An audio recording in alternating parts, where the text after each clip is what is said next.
Oke. Bismillahirrahmanirrahim. Assalamualaikum warahmatullahi wabarakatuh.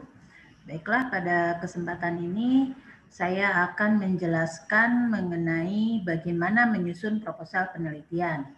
Sebagaimana sudah dijelaskan sebelumnya, bahwa menyusun proposal penelitian ini akan menjadi tugas akhir pada mata kuliah metodologi penelitian pendidikan.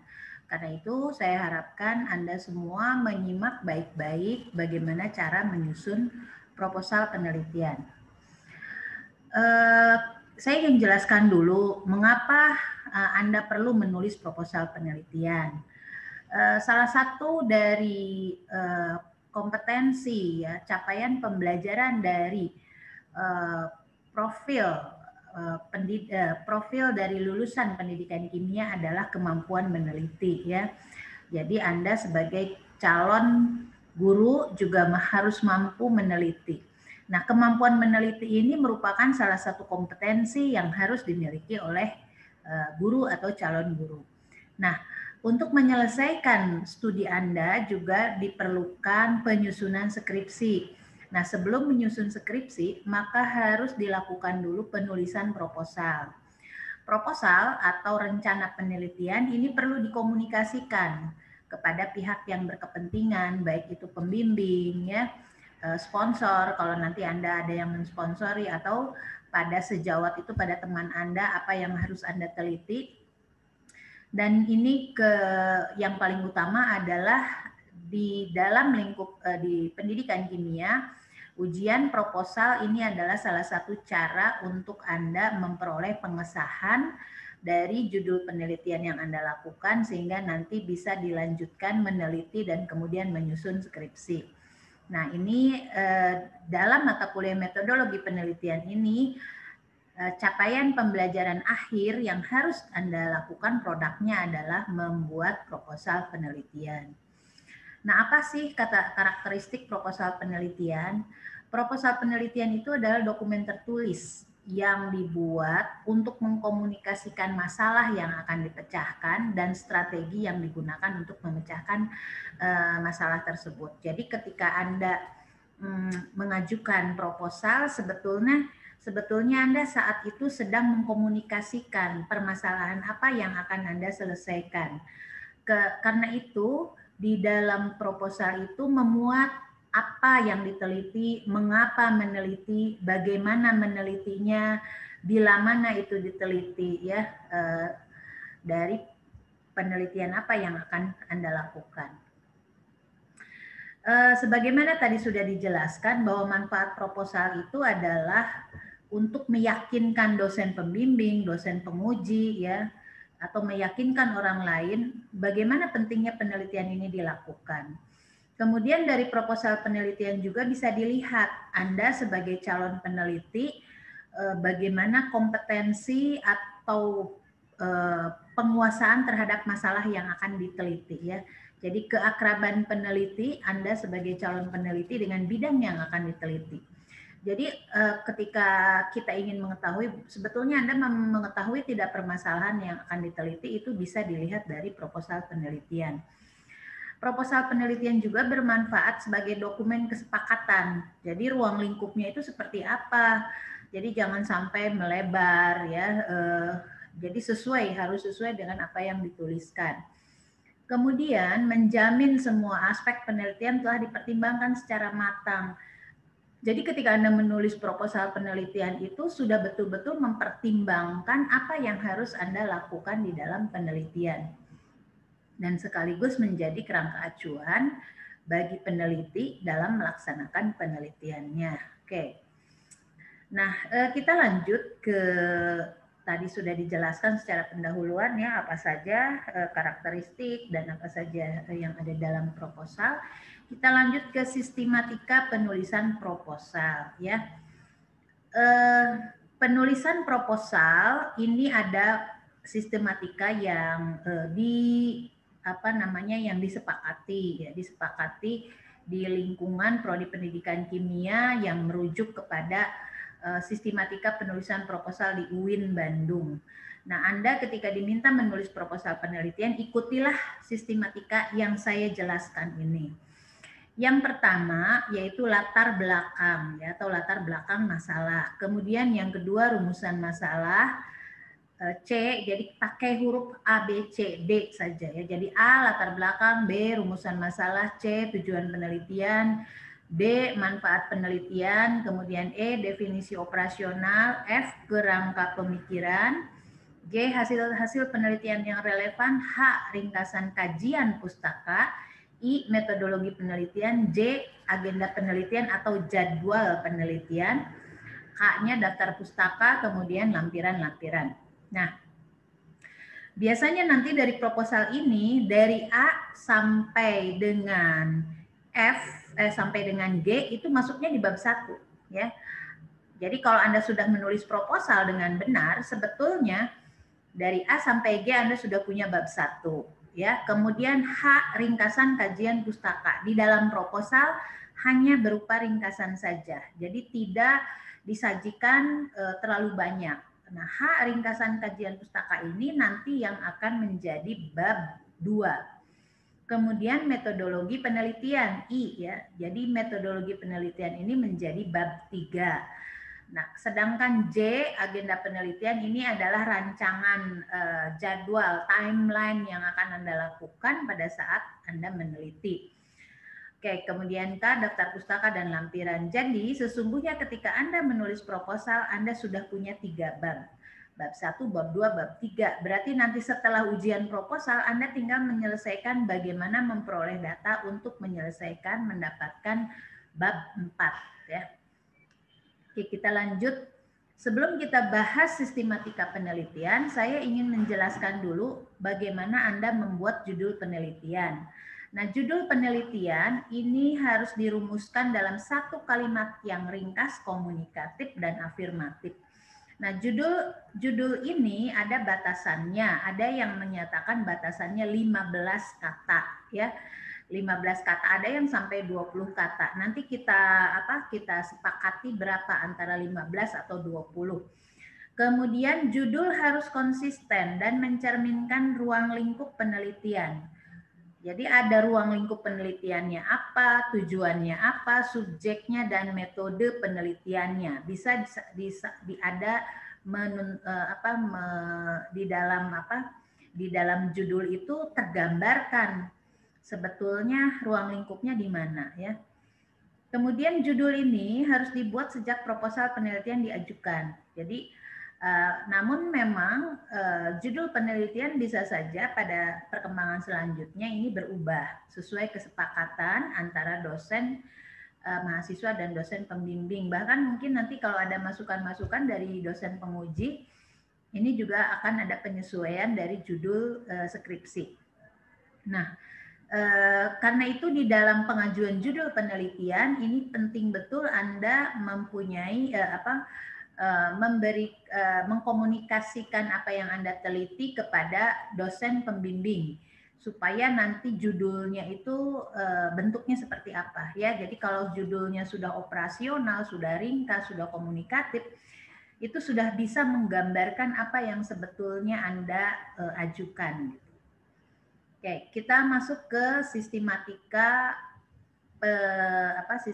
proposal. Yang pertama adalah latar belakang masalah. Latar belakang masalah ini membahas mengapa alasan mengapa masalah yang diteliti itu muncul. Jadi mengapa Anda niatnya mau meneliti tentang itu gitu ya. Nah, karena itu beberapa butir yang penting yang perlu disajikan dalam latar belakang masalah ini. Pertama, urgensi penelitian. Seberapa penting penelitian ini dilakukan? Apa saja yang Anda jelaskan dalam urgensi penelitian? Yang pertama adalah alasan rasional dan esensial yang membuat peneliti merasakan masalah tersebut harus diteliti ya. Bisa ditinjau dari segi karakteristik bidang studi kimia, bisa dari karakteristik konsepnya, kemudian dari metode, dari pendekatan, dari pembelajaran. Kemudian peneliti juga kalau secara rasional dan esensial, misalkan kimia itu harus dipelajari atau harus disertai dengan praktikum, misalnya dengan eksperimen. Kemudian eksperimennya harus inquiry, itu secara rasional dan esensial. Namun bagaimana kenyataannya di lapangan? Nah, kemudian ada gejala kesenjangan yang terdapat di lapangan. Anda tinjau gejala apa yang terdapat di lapangan. Oh, ternyata berdasarkan rujukan, berdasarkan sitasi dan sebagainya, ternyata di lapangan itu sekolah itu jarang sekali melakukan praktikum atau melaksanakan eksperimen. Jadi ada kesenjangan antara yang seharusnya dengan yang dilakukan. Nah, itu menyebabkan urgensi penelitian. Jadi kalau begitu muncul sebuah kesenjangan yang menjadi dasar pemikiran untuk memunculkan permasalahan, ya. Jadi berdasarkan kajian dari hasil penelitian terdahulu yang relevan atau dari hasil studi pendahuluan. Jadi kajian dari hasil penelitian terdahulu yang relevan itu bisa dari berbagai jurnal, ya. Kemudian kalau masalah tersebut kemudian diteliti, apa keuntungan yang mungkin diperoleh dari bila masalah tersebut diteliti? Kemudian ketika Anda menyodorkan bagaimana solusi dari permasalahan itu, maka Anda harus menyajikan juga aspek kebaruan dari solusi, ya, solusi yang ditawarkan. Secara umum selalu terdapat kesenjangan antara aspek teoritikal atau aspek rasional dengan aspek di lapangan, ya, dalam realitas. Nah, orang akan menyelesaikan dengan berbagai cara. Nah, ketika Anda memutuskan untuk menggunakan penyelesaian masalah dengan cara A, maka Anda harus menyajikan apa aspek kebaruan dari cara yang Anda tawarkan. Jadi bagaimana Anda mengklaim bahwa ada aspek kebaruan itu dengan cara sajikan penelitian-penelitian yang membahas masalah penelitian sejenis, ya, yang relevan apa. Misalkan kalau praktikumnya itu adalah di konsep koloid, misalkan, berdasarkan rujukan ABCD, mereka menyelesaikan praktikum koloid ini dengan cara misalkan dengan menggunakan praktikum inquiry, ya, tetapi dengan praktikum yang ada di secara nyata, artinya di laboratorium. Nah, tetapi karena ada keterbatasan alat bahan, Anda menawarkan solusi baru. Oh, saya menawarkan solusi baru yaitu dengan menggunakan virtual lab misalkan. Jadi kalau virtual lab ini dianggap sebagai sebuah inovasi gitu, ya. Jadi kalau virtual lab sudah ada, nah cari virtual lab apa yang belum dijadikan, belum ada yang menggunakan. Misalkan virtual lab pada koloid itu sudah ada, tetapi Anda klaim bahwa virtual lab dengan menggunakan aplikasi AR, augmented reality, belum ada. Nah, berarti aspek kebaruan yang Anda tawarkan adalah bagaimana membuat virtual lab dengan menggunakan dengan berbasis pada aplikasi augmented reality itu. Berarti inovasinya di sana, ya. Kalau misalkan virtual lab di koloid sudah ada. Jadi untuk mengklaim bagaimana itu aspek kebaruan, artinya Anda harus meninjau penelitian-penelitian sejenis yang relevan tentang virtual lab pada koloid itu sudah sampai mana, ya.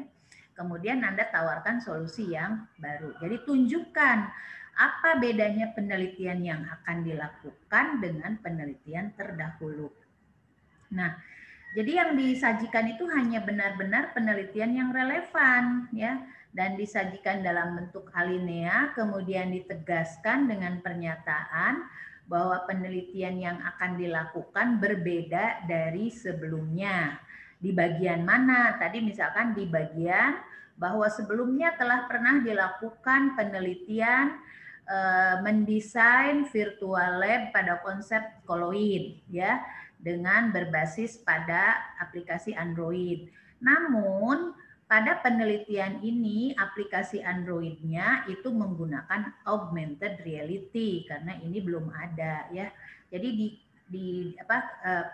penelitian produk dengan menggunakan tadi, ya, produk penelitian dalam berupa augmented reality untuk virtual lab koloid berdasarkan kajian yang Anda cari itu sebetulnya bisa dibuktikan bahwa itu belum ada. Jadi ada dua hal tadi dari segi isi ya, urgensi penelitian dan aspek kebaruan itu harus ada di dalam latar belakang masalah. Oke, semua statement-statement yang ada ungkapkan di dalam latar belakang masalah harus ditunjang oleh referensi yang valid ya, yaitu dari jurnal ya. Jadi nanti PPT ini, slide ini akan dihubungkan juga dengan bagaimana cara mengutip ya, cara memberikan kutipan, menuliskan kutipan. Oke.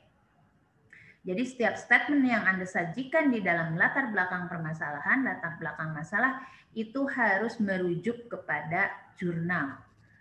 Berikutnya, nah harus diingat bahwa di dalam latar belakang masalah, struktur atau gaya penulisannya harus digunakan gaya bertutur argumentatif. Ya, jadi bukan mendeskripsikan definisi-definisi, bukan. Tetapi secara argumentatif. Jadi jangan mendefinisikan kalau di dalam latar belakang masalah. Jadi misalkan tidak mendefinisikan multimedia adalah bla bla bla. Jadi tidak ada definisi di dalam latar belakang masalah, tetapi yang ada adalah bagaimana mengargumentasikan apa yang akan Anda selesaikan dari permasalahan tersebut. Nanti kalau definisi ada bagiannya, yaitu di bagian definisi operasional dan di bagian kajian teoretik ya. Karena itu di sini gaya bertuturnya itu argumentatif. Nah, nanti kalau Anda bingung ini kayak bagaimana, coba lihat dari skripsi-skripsi yang sudah ada ya, dari yang kimia, tapi lihatnya yang prodi pendidikan kimia ya, jangan yang lain. Kemudian alinea awal itu bersifat umum dan semakin khusus pada alinea berikutnya. Jadi dari umum dulu, kemudian khusus ya. Misalkan mendeskripsikan, mengargumentasikan bagaimana pentingnya bagaimana pentingnya ilmu kimia yang disertai belajar kimia yang disertai dengan percobaan atau dengan praktikum. Anda itu kan umum, kemudian langsung mengerucut ya ke bawah, permasalahan apa yang dihadapi ketika guru itu melakukan praktikum gitu ya, misalkan keterbatasan alat, bahan dan sebagainya. Jadi umum dulu, tapi kalau umum pun jangan terlalu umum sampai meninjau apa itu yang disebut dengan pendidikan, pembelajaran, tidak begitu. Jadi langsung dari karakteristik ilmu kimianya sendiri ya. Kemudian antar alinea ini harus ada kesinambungan yang bersifat argumentatif. Jadi harus dijelaskan secara keseluruhan mengapa masalah tersebut harus diteliti. Jadi intinya di dalam latar belakang masalah, Anda harus menjelaskan, mengargumentasikan mengapa masalah itu diteliti. Kalau misalkan tadi menggunakan koloid, mengapa koloid itu, konsep koloid dipilih dalam penelitian Anda ya. Jadi harus ada konsepnya, konsep apa itu harus ditetapkan. Kemudian menggunakan virtual lab. Mengapa menggunakan virtual lab? Menggunakan virtual lab berbasis augmented reality ya. Mengapa menggunakan itu? Kenapa tidak menggunakan yang lain? Jadi inti dari latar belakang masalah adalah menjelaskan atau mengargumentasikan mengapa hal tersebut harus diteliti. Oke. Ini poin penting sekali di latar belakang masalah.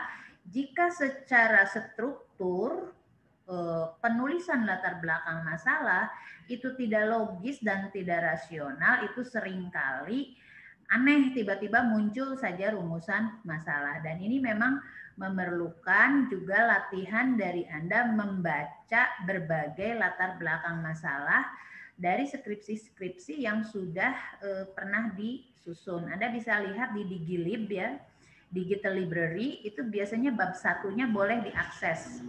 Bab 1, bab 3 boleh diakses. Biasanya yang ditutup adalah bab 2 dan bab 4. Jadi contoh-contoh untuk menulis bab 1 dan bab 3 itu ada di Digilib ya. Dan saya sarankan Anda membaca skripsi yang tahun 2019 ya. 2019 jangan yang 2020 yang baru kemarin ya, karena penulisannya beda. 2019 lulusan 2018, 2019 coba dilihat, dan hanya yang dari pendidikan kimia. Oke, bisa di searching di Digilib ya, Digital Library WIN. Digilib winsgd.ac.id. Oke, kita lanjut dengan rumusan masalah ya. Penyusunan rumusan masalah sudah pernah saya jelaskan di PowerPoint sebelumnya. Nah, ini saya tegaskan lagi, rumusan masalah itu dinyatakan dalam bentuk kalimat tanya ya, atau kalimat pertanyaan yang operasional dan terukur atau spesifik dan operasional supaya memberikan arah dan fokus pada pelaksanaan. Nah, setiap rumusan itu harus dilengkapi dengan materi kimia. Materi kimia apa yang diteliti? Jadi konsepnya harus ada. Konsep koloid kah, materi koloid kah, atau materi hidrokarbon, materi minyak bumi, itu harus dijelaskan di dalam rumusan masalahnya. Kemudian subjek penelitiannya siapa? Nah, kalau yang terkait dengan desain multimedia atau desain media pembelajaran, subjek penelitiannya biasanya ditiadakan karena memang tidak dikhususkan apakah itu untuk SMA atau untuk untuk di perguruan tinggi. Jadi nggak apa-apa tidak ada subjek penelitiannya, tetapi materinya harus tercakup, misalkan pembuatan game interaktif, ya, game edukatif, pembuatan game edukasi materi hidrokarbon, berorientasi literasi sains, misalkan seperti itu. Nah, tidak ada subjek penelitiannya karena memang bukan untuk penerapan. Nah, kalau yang untuk penerapan, ranah penelitian penerapan atau analisis itu harus ada subjek penelitiannya. Tetapi kalau yang R&D ya, atau yang pengembangan desain, pengembangan LK, itu subjek penelitiannya tidak perlu dimasukkan. Nah, di dalam rumusan penelitian, rumusan masalah itu gunakan kata tanya bagaimana. Jadi kalau kita lihat yang paling cocok itu hanya kalimat tanya bagaimana, karena kalau kalimat tanya bagaimana ini bisa lebih operasional untuk perolehan data baik secara kualitatif maupun kuantitatif. Jadi jangan gunakan kata apakah, siapakah, mengapa, di mana, bila mana. Kalau pertanyaannya apakah, nah, nanti jawabannya hanya ya dan tidak. Tapi kalau bagaimana, maka jawabannya adalah berupa deskripsi. Jadi semuanya tidak boleh menggunakan kata apakah. Dan juga jangan menanya diawali dengan siapakah, nanti jawabannya orang ya. Kalau mengapa, bagaimana, tidak. Mengapa terlalu dibatasi karena nanti sebab demikian, itu seolah-olah jawabannya nanti teoritik. Di mana, bila mana juga tidak cocok untuk digunakan. Karena itu semua kalimat tanya di dalam penelitian ini gunakanlah dimulai dengan kata bagaimanakah atau bagaimana ya. Jadi contohnya, kalau Anda membuat multimedia interaktif materi minyak bumi, judulnya misalkan pembuatan multimedia interaktif materi minyak bumi berorientasi literasi lingkungan, itu judulnya. Berarti rumusan masalahnya apa? Pertama, bagaimanakah tampilan multimedia interaktif materi minyak bumi berorientasi literasi lingkungan? Itu pertanyaan pertama. Pertanyaan keduanya, karena ini adalah pembuatan produk tadi multimedia, maka bertanya tentang uji validasi dan uji kelayakan. Maka pertanyaan keduanya, bagaimanakah hasil uji validasi dan uji kelayakan multimedia interaktif materi minyak bumi berorientasi literasi lingkungan? Atau uji validasi menjadi pertanyaan kedua, uji kelayakan menjadi pertanyaan ketiga, boleh ya, 1, 2, 3. Nah, contohnya yang penerapan, misalkan Anda menerapkan judulnya penerapan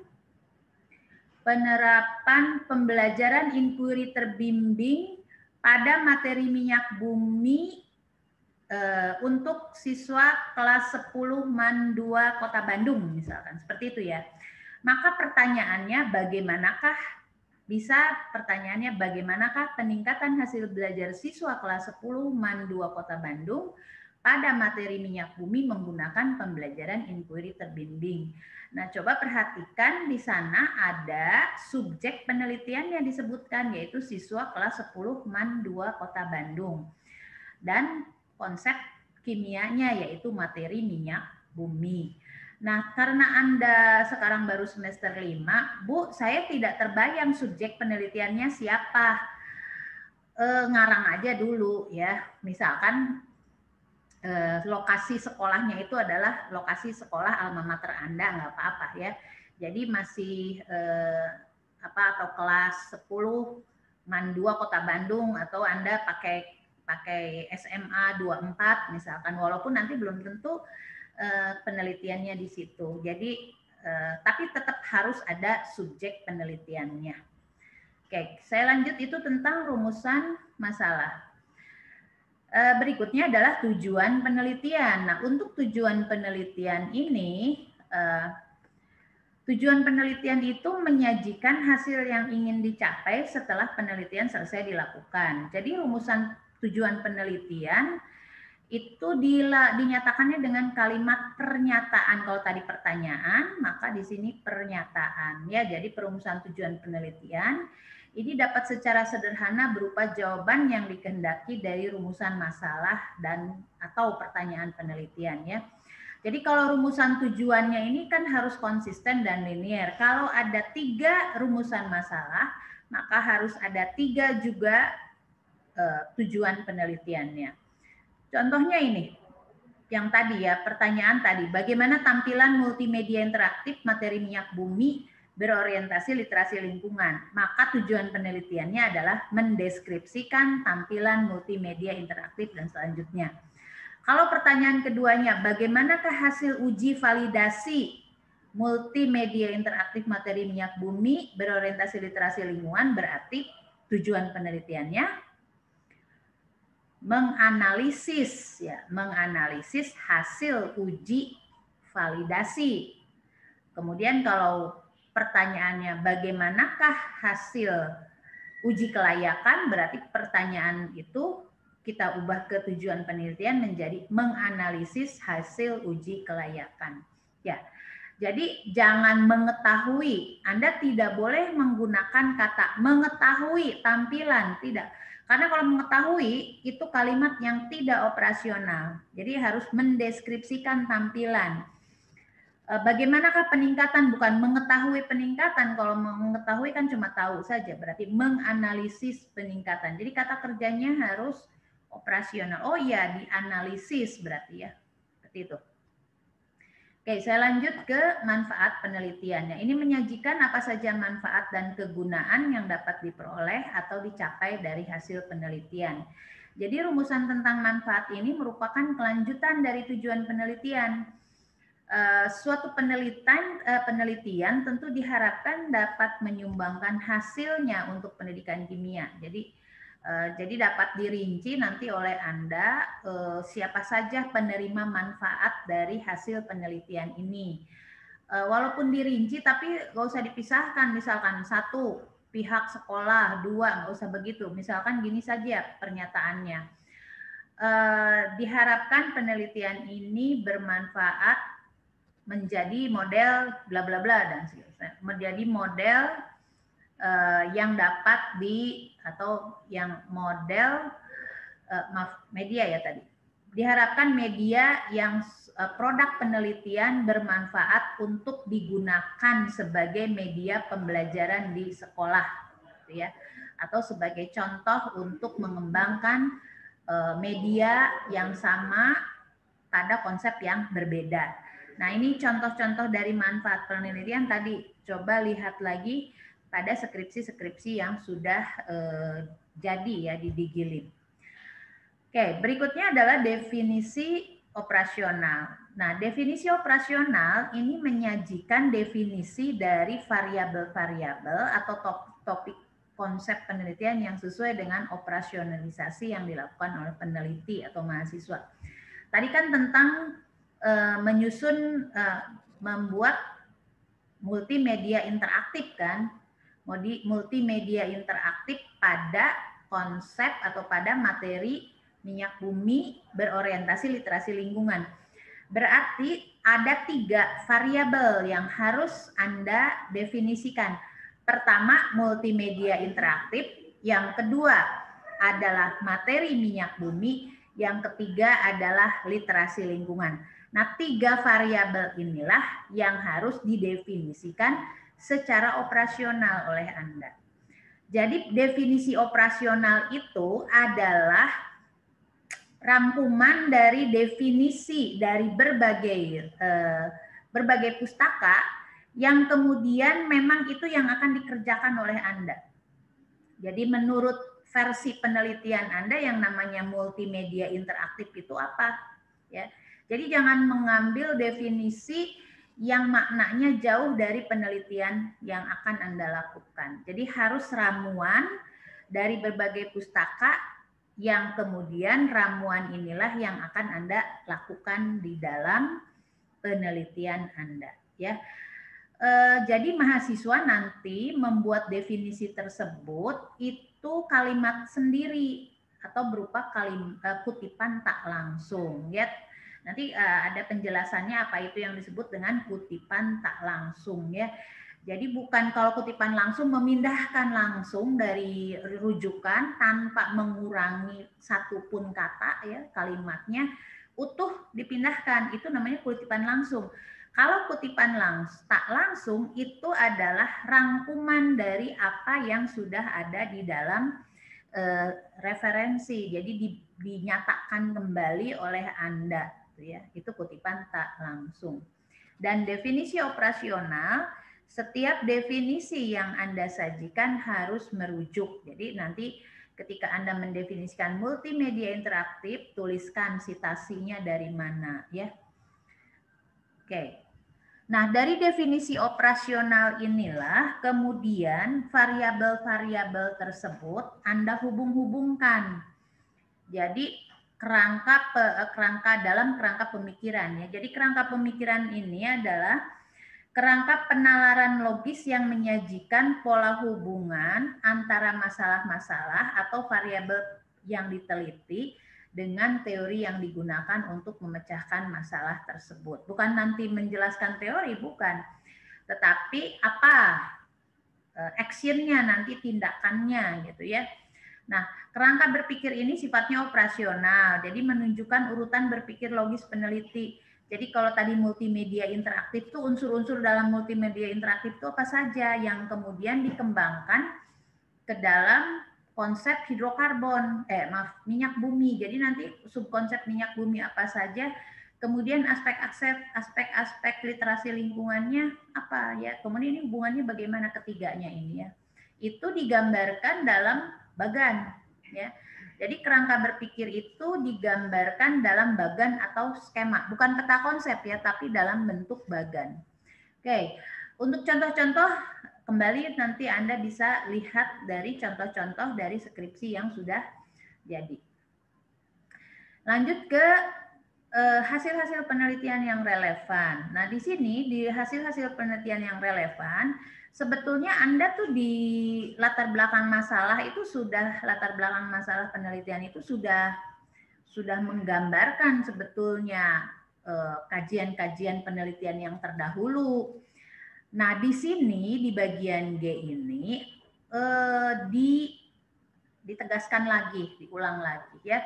Jadi Anda deskripsikan penelitian terdahulu yang permasalahannya relevan dengan bidang yang diteliti, yaitu mengenai bisa kesamaan dalam konsep yang diteliti di kajian tersebut, prosedurnya, subjeknya, atau temuannya. Nah, misalkan tadi kan multimedia interaktif pada materi materi minyak bumi dengan berorientasi literasi lingkungan. Berarti nanti bisa Anda cari multimedia yang berorientasi literasi lingkungan, apakah sudah ada tidak di jurnal itu Berarti sebagai permasalahan yang relevan dengan Anda, hanya beda konsepnya. Mungkin konsepnya di konsep koloid misalkan atau konsep hidrokarbon. Jadi sama-sama multimedia interaktif. Jadi semua yang sama-sama multimedia interaktif. Atau yang sama-sama literasi lingkungan, membahas literasi lingkungan. Atau yang konsepnya sama, yaitu konsep minyak bumi. Nah, inilah disebut sebagai penelitian terdahulu yang permasalahannya relevan. Nah, sedikitnya ini gunakan sumber, sedikitnya itu sekurang-kurangnya 7 judul peneliti yang relevan. Jadi berarti 7 jurnal ya. 7 jurnal yang menjadi rujukan untuk penelitian terdahulu ini. Kemudian gunakan sumber dari jurnal selama 10 tahun terakhir. Jadi jangan yang sudah terlalu lama. Jadi minimalnya paling lama itu 10 tahun terakhir supaya up to date gitu ya. Kemudian jangan gunakan buku sebagai sumber atau tulisan dari blog. Nah, pendeskripsian hasil penelitian yang relevan ini sajikan dalam bentuk alinea ya. Jadi bukan per poin list angka 1 2 3 4 5 tidak begitu. Tapi satu alinea membahas satu penelitian ini, alinea kedua, alinea ketiga, alinea keempat seperti itu ya. Jadi jangan di daftar 1 2 3 4 5. Oke, berikutnya adalah ringkasan kajian teoritis. Nah, untuk ringkasan kajian teoritis ini ringkasannya saja ya. Jadi jangan dijabarkan terlalu luas, nanti proposal Anda malah jadi terlalu tebal gitu ya. Jadi ini saja apa ringkasannya saja, poin-poin pentingnya saja apa, masukkan. Jangan lupa konsep juga harus masuk ke dalam ringkasan kajian teoritis. Misalkan membahas tadi minyak bumi, ringkasan konsep minyak buminya harus ada.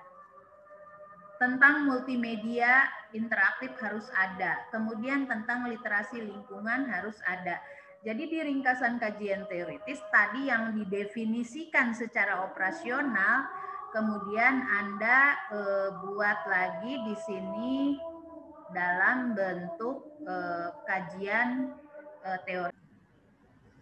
Ya, kita lanjut dengan metode penelitian ya. Di metode penelitian ini memuat pemaparan desain penelitian, subjek penelitian, prosedur penelitian, kemudian instrumen dan alat pengumpul data, ya, teknik pengumpulan data, teknik analisis data. Ya. Nah, kekeliruan yang sering terjadi ketika menuliskan metode penelitian ini adalah menulis definisi atau pengertian metode penelitian yang dipilihnya dari rujukan tertentu. Contoh misalkan ini, metode penelitian ketika menjelaskan penelitian ini menggunakan desain penelitian kuasi eksperimen.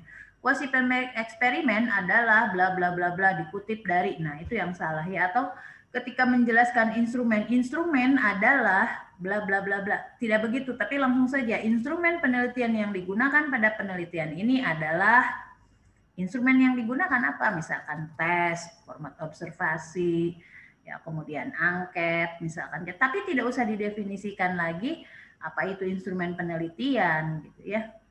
Oke, kita lihat satu persatu tentang desain penelitian ini.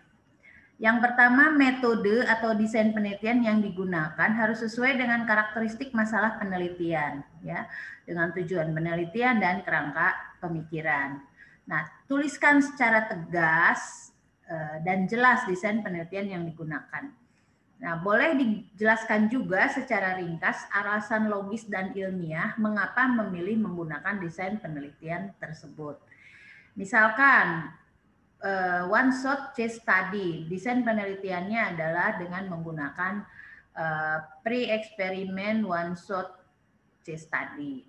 Jelaskan mengapa menggunakan metode tersebut, tapi tidak usah didefinisikan ya. Kemudian subjek penelitian. Nah, jelaskan siapa yang menjadi subjek penelitian, di mana lokasi penelitiannya, uraikan alasan mengapa memilih subjek dan lokasi penelitian tersebut. Ini untuk penelitian yang sifatnya analisis terhadap misalkan analisis terhadap miskonsepsi atau implementasi mengenai model tertentu ya ke subjek. Tapi kalau yang apa yang namanya yang desain metode, desain media, desain multimedia ya yang berbasis ICT ataupun non ICT itu tidak dituliskan sebagai subjek penelitian, tetapi sumber data saja ya, sumber data. Jadi sumber data untuk mendapatkan uji validasi siapa yang menjadikan sumber data ya. Di sumber data yang digunakan untuk uji kelayakan, karena mereka bukan subjek penelitian Anda. Yang menjadi penelitiannya adalah desainnya, karena itu tidak dituliskan di situ subjek penelitian, tetapi sumber data. Ya, jadi sumber datanya dari mana? Jadi sumber data untuk menghasilkan, untuk melakukan uji validasi adalah dosen pendidikan kimia sebanyak 3 orang, nah bla bla bla, kemudian uji kelayakan diperoleh dari sumber datanya dari respon mahasiswa yang diberi angket, misalkan seperti itu ya, itu untuk penelitian yang pengembangan desain. Nah, kemudian prosedur penelitian, Anda jelaskan prosedurnya mulai dari tahap persiapan sampai pengambilan kesimpulan. Buat gambarnya ya, langkah-langkahnya bagaimana, kemudian deskripsikan secara ringkas dan jelas. Nah, instrumen penelitian ini semua alat yang dikembangkan untuk membantu mengumpulkan data yang diperlukan. Jadi dalam instrumen juga harus dijelaskan apa karakteristik dari instrumen penelitiannya, kemudian bagaimana cara mengembangkan instrumennya, kemudian yang itu termasuk juga bagaimana mencapai validitas dan reliabilitas dari perangkat tes, yaitu harus dijelaskan di sana. Kemudian kalau misalkan instrumen penelitiannya sudah ada, kemudian Anda adopsi, jadi bukan hasil pengembangan sendiri, maka harus disebutkan, cantumkan sumber rujukannya. Kemudian yang kelima, teknik pengumpulan data. Bagaimana caranya data-data tersebut dikumpulkan ya. Jadi deskripsikan teknik pengumpulan data dan rincian pelaksanaannya, yaitu apa teknik yang digunakan, bagaimana, dan kapan dilaksanakan pengumpulan data. Kemudian penyajian teknik pengumpulan data ini juga dapat menggunakan tabel yang menunjukkan hubungan antara instrumen penelitian, subjek penelitian, jadwal pelaksanaan pengumpulan data, sehingga dapat memudahkan pembaca memahami keterkaitannya satu sama lainnya. Terakhir adalah teknik analisis data. Jadi jelaskan, di dalam penelitian mungkin ada data, dua jenis data, ada data kuantitatif, ada data kualitatif. Nah, data kuantitatif bagaimana cara mengolahnya, data kualitatif bagaimana cara mengolahnya. Jadi semua itu harus dijelaskan, kemudian bagaimana kedua data tersebut dihubungkan sehingga menghasilkan suatu kesimpulan. Oke, agenda penelitian atau jadwal penelitian. Tadi saya di awal menyebutkannya agenda penelitian. Ini maaf salah, jadi tulisnya jadwal penelitian. Jadi agenda penelitian itu isinya jadwal penelitian. Jadi tuliskan dalam timeline tahapan per bulan hingga selesai penyusunan skripsi. Gak usah disebutkan nama bulannya, misalnya bulan Januari, Februari nggak usah. Tapi bulan ke-1, bulan ke-2, bulan ke-3, bulan ke-4. Dan selanjutnya mau berapa bulan mau selesai, 6 bulan misalkan ya, mau 1 tahun, jangan lama-lama, nggak boleh 1 tahun, maksimal itu 6 bulan. Kemudian apa yang poin-poin penting dalam tahapan, misalkan persiapan itu pengajuan proposal, ujian proposal misalkan, boleh tuliskan seperti itu. Kemudian penyusunan instrumen penelitian, pelaksanaan pengumpulan data. Kemudian berikutnya adalah penulisan skripsi, bab 1, bab 2, bab 3, bab 4, bab 5, dan sampai ke ujian munakosah, targetnya mau sampai kapan. Jadi tuliskan poin-poin penting dari tiap tahapan dalam bentuk tabel. Jadi tabel poin ke bawah itu adalah kolom untuk poin-poinnya tadi, mulai dari ujian pengajuan proposal sampai ke pengajuan pengesahan skripsi. Yang ke ke kanannya adalah bulan ke-1, ke-2, ke-3, ke-4, ke-5, ke-6. Sehingga Anda mempunyai sebuah timeline yang akan menggambarkan berapa bulan, pada bulan keberapa nanti Anda menyelesaikan instrumen dan sebagainya ya. Nah, yang terkait daftar pustaka. Jadi terakhir adalah daftar pustaka. Ini daftar pustaka, 70% daftar pustaka harus bersumber dari jurnal yang dikutip pada isi naskah atau proposal. Jurnal yang digunakan itu boleh yang nasional, internasional lebih baik, dan harus lengkap ditulis dengan DOI-nya. DOI, Digital Object Identifier. Nama jurnalnya, penulisnya, nama jurnal, kemudian judul jurnal, kapan terbitnya, volume dan sebagainya, dan DOI. Ini penulisan ini nanti harus menggunakan referensi manager yaitu Mendeley. Oke, pada bagian slide berikutnya nanti saya jelaskan bagaimana teknik mensitasi, kemudian sitasi itu masuk ke dalam daftar pustaka. Adapun tentang bagaimana penggunaan aplikasi Reference Manager, Anda bisa manfaatkan tutorial-tutorial yang ada di YouTube. Nanti akan saya share linknya via e-notes, kemudian juga ada dengan PDF-nya ya. Mudah-mudahan ini dalam pelajaran yang lain, dalam konteks itu sudah dijelaskan oleh Pak Verly bagaimana penggunaan referensi manajer Mendeley. Nah, buku atau laporan penelitian skripsi boleh digunakan tapi 30% ya. Kalau buku yang terbit itu harus jelas penerbitnya. Kalau laporan penelitian dari skripsi, tesis, disertasi itu kan tidak ada ISBN-nya, berarti dia bukan publik non publikasi, jadi tidak ada ISBN-nya. Tapi itu tidak boleh banyak-banyak ya. Kalau dari 30% buku, maka yang dari skripsi paling hanya 1 atau 2 saja. Jadi tidak boleh mengutip dari skripsi kecuali kebetulan skripsi tersebut payung penelitiannya sama dengan Anda atau judul penelitiannya relevan dengan yang tadi di dalam pengkajian penelitian yang relevan. Jadi kebetulan ada skripsi yang mirip misalkan. Tapi juga tidak boleh banyak-banyak. Nah, referensi yang tidak dikutip tidak boleh ditulis pada daftar pustaka. Kalau pakai Mendeley, ini akan bisa dicek ya. Jadi nggak akan muncul tiba-tiba di dalam daftar pustaka, misalkan ada 20 referensi, padahal di dalam isi proposalnya hanya ada 10. Kalau Anda pakai referensi manager seperti Mendeley, hal itu tidak akan terjadi. Ya, karena apa yang Anda kutip itulah yang nanti masuk di daftar pustaka. Tahun terbitan maksimal 10 tahun terakhir dan ditulis dengan menggunakan style atau American Psychological Association ya. Jadi itu terkait dengan daftar pustaka dan skripsi juga proposal ada lampiran-lampirannya. Di lampiran itu ada sistematika penulisan skripsi, analisis konsep dan peta konsep. Ya, jadi kalau konsepnya tadi minyak bumi, bagaimana analisis konsepnya dan peta konsep itu masuk di lampiran. Kalau itu terkait dengan implementasi pembelajaran, aplikasi pembelajaran, maka harus ada deskripsi pembelajaran atau RPP-nya.